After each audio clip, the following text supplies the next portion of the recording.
সেই তবে থেকেই নিজেকে শাসন করা শুরু করেছি যেদিন তুমি স্পষ্ট জানিয়েছিলে আমার প্রতি তোমার ভালো লাগার দৌড়টা ভালো বন্ধুত্ব অবধি পৌঁছতে পারে।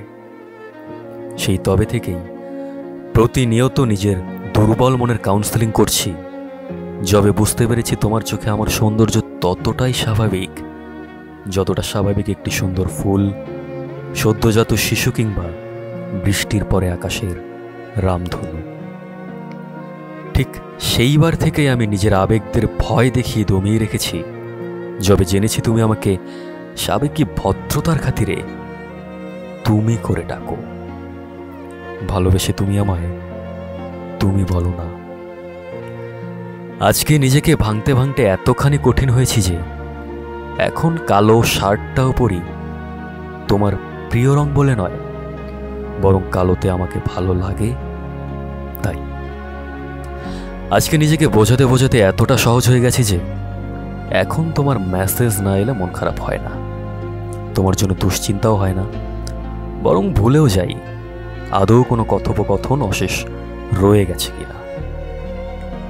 এখন আমি তোমাকে নিয়ে ঠিক ততখানি ভাবে যতখানি ভাবলে অনায়াসে তোমার নিত্য নতুন ক্রাশদের জন্য 2-4টে সহজপচ্য কাপলেট লিখে দিতেই পারি।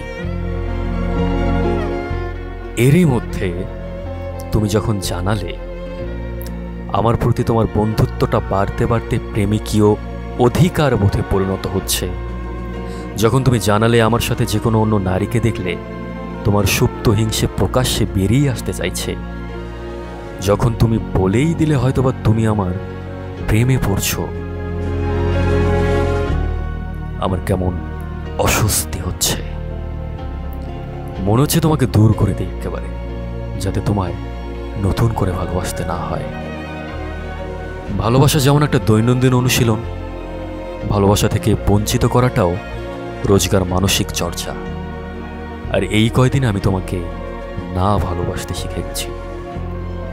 এখন আবার এই অভ্যাস ভেঙে তোমাকে ভালোবাসাটা বেশ খাটুনির কাজ।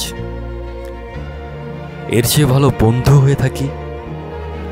তুমি চাইলে আমাকে মনে মনে ভালোবাসতে পারো, যেমনটা আগে আমি বেসেছি। কিন্তু একদিন যাকে একতরফা থেকে নামিয়ে এনে বন্ধু করেছি, আজ তাকে আবার প্রেমিকা করার মতো অনুভূতি আমার বেঁচে নেই।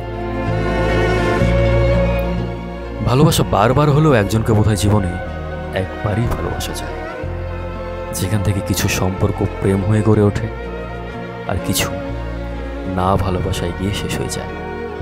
যেমন আমি তোমাকে না ভালোবাসতে শিখে গেছি।